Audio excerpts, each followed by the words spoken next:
Hello and welcome back to the established 1875 podcast. As you might know right now, the atmosphere has changed a little bit. That's because we have moved house. I'm down at uni again and we've got a new house going on. I know I need to freshen up a little bit, but everything's just been a little bit hectic recently and everything's been all over the place, just like Blackburn Rovers really. I'm guessing that the club's vibes are just coming on to me.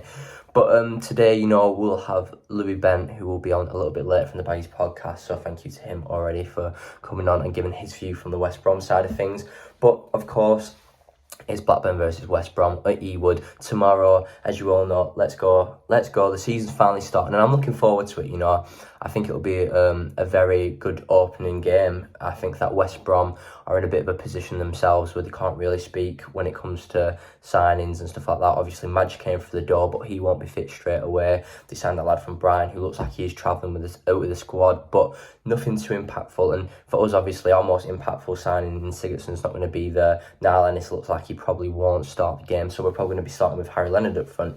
I think that defensively, that's where we're going to have to be key, and I think that's good because West Brom are a very attacking side. I think attackingly they look superb, whereas we just don't look like we've got it attackingly at the minute. I think that if we want to win this game, we're going to have to defend. I've seen some predictions, out there, 2-2. I've seen a lot of high-scoring stuff. I don't think it'll be as high-scoring as people think it's going to be. You've got to remember last year people came to Ewood and we made it our fortress. We made it our place where you come to Ewood, we're going to give you a hell of a game. I know there's going to be a lot of fans from different fan bases that banter that because obviously, as we know, there's a lot of things that have happened at Ewood last year that we do want to forget about. But if we look at the team news for us, it does look like Adam Wharton will be ready to come to Ewood, of course, and play for us. It looks like the little injury he's got, has gone, so that's nice. Sigurdsson's still out. Ennis, not too sure about, but Gallagher's going to miss the game. I know that when we're looking into the midfield, I know that Travis is going to be fully ready to be back. Tronstad's ready. Adam Wharton should be ready, like I said before. I think midfield-wise, we're looking great. I think attackingly, you look at and we're just not there yet. Defensively, it's going to be a weird one how we do start it. Do we go with JRC at right back? Do we push him a little bit further up with the lack of forward options? Is it Callum Britton and Pickering at the full-back roles? I think we know defensively, Dom Hyam and Hayden Carter are going to be the centre-backs. I think that Dom Hyam should be wearing the captain's armband come the start of the season, hopefully. If not, and Lewis Travis has got it, I am looking forward to seeing how JDT is going to operate Lewis Travis in that midfield when you've got Tronstad, who's looked a lot better in pre-season, which is no hate towards Travis. Travis has had his own issues, obviously family issues going on, and that does impact how you play, unfortunately. But Tronstad's just looks the much more firmer player in that position. I don't think you can take Adam Wharton's position away from him. But then also it comes where does John Buckley fit into this team now? I don't quite know. I think that Bucko's always had a place in everyone's heart at Rovers, but where does he go from here? Hopefully he gets some minutes. Maybe if we see Schmodix come into a forward role and Bucko play that Schmodix role there, I'm not too sure, but we'll see. But I'm going to pass you on to the Baggies podcast now. Hello Rovers fans, it's Louis Bent here from the Baggies podcast, here to help Matt out with his match preview video ahead of West Brom Blackburn on Saturday, the first game of the EFL Championship season. And yeah, we're not that optimistic about it here at West Brom Towers. Not massively excited for what's to come, because obviously we've had quite a few financial difficulties off the pitch, as you'll have seen. We've only made 2 signings so far in the window.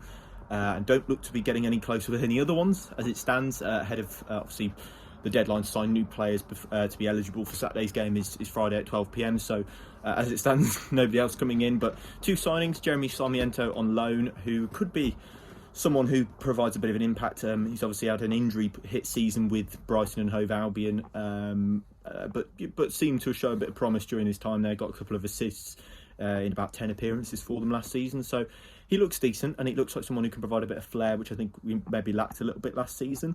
But also Josh Madger coming in up front, obviously formerly of Stoke. You'll have seen him in the Championship before, I'm sure many of you have.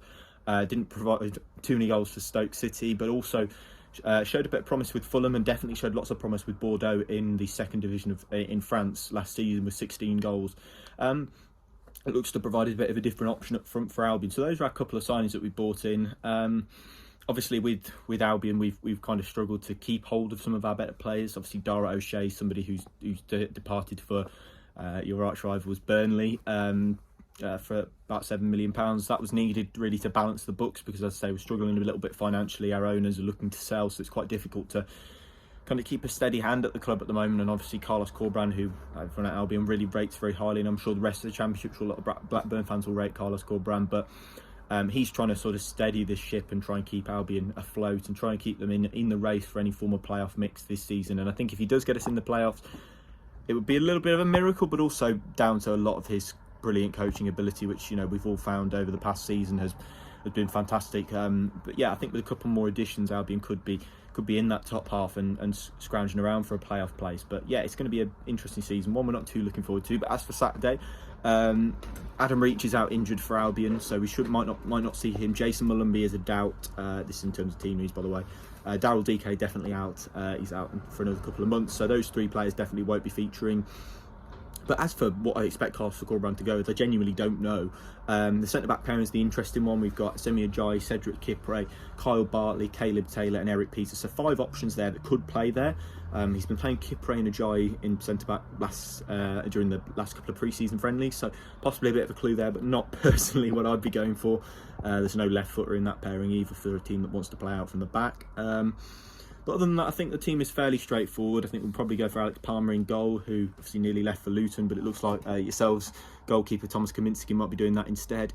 We've got Connor Townsend in there. We've got Donald Furlong at right back. That centre-back pairing, as I said, is a bit of a mix, but Akaya Kushlu will probably partner Alex Mowat, who obviously scored a really good goal against yourselves at the beginning of the 21-22 season. He's likely to replace Jason Mulumby, as I said, is a bit of a doubt, but I can expect Mulumby to start when he's available. And then on the wings, probably going to be Wallace and Phillips, with Sarmiento coming off the bench, Swift in the 10, and then probably Brandon Thomas Asante up front with Josh Madger to come on. It's a pretty similar lineup to what we had last season, but yeah, I'm looking forward to this one. It's always a good game to play Blackburn. I think it's going to be a 2-2 draw if I have to give a prediction in the scoreline. I see two sides. I think that we're going to struggle to defend a little bit this season. I think attacking wise we're going to look really good, but defensive wise I think we're going to struggle. So yeah, I'm going to go for 2-2. I think it'll be quite a high scoring game and hopefully an entertaining one to start the season. But thanks, Matt, so much for having me on the video, and make sure to hopefully you guys enjoyed the game coming up on Saturday, and best of luck for the rest of the season after Saturday, of course. So yeah, Louis, thanks for that one. Honestly, it's always a pleasure to be able to talk to you and also have you on. Hopefully next time we do encounter as well, you'll be needing me on your channel side of things. I'm always here to help out, and I'm sure he knows that, a good friend of mine. But like he said, he went with the 2-2, and I was saying this before, I can't see that big of a scoring game, but West Brom are the perfect team to play right now. I think that West Brom fans are happy with playing Blackburn first game of the season. Blackburn fans are very happy with playing West Brom first game of the season. But to give my prediction, I think it's going to be a 1-1 draw. I think that for West Brom, it's probably going to be. Is Dykes even fit? I'm not too sure, but I don't care who scores for them, but they're going to get a goal. I just feel it. There's too many slapping mistakes in pre-season. You look at our pre-season, and as much as some players have stood out massively, I think Dylan McConaughey has to start. But I think that we've given away some very sloppy goals, and we've been very fortunate with some of the goals we've been scoring, but that has come with the high press a little bit. We have been playing in the pre-season, pushing the keepers, and I think that with how West Brom line up at the minute with their defence, I'm not saying it's a very weak defence, but you've got a defence that I don't see someone who's comfortable enough on the ball to be playing around like you want to be doing in the Championship these days. And I think with the high press, we could catch them out wrong. But I just want to thank you all for watching. Make sure to like, subscribe, hit the notification button. And thank you very much, Louis Bent, for joining us today.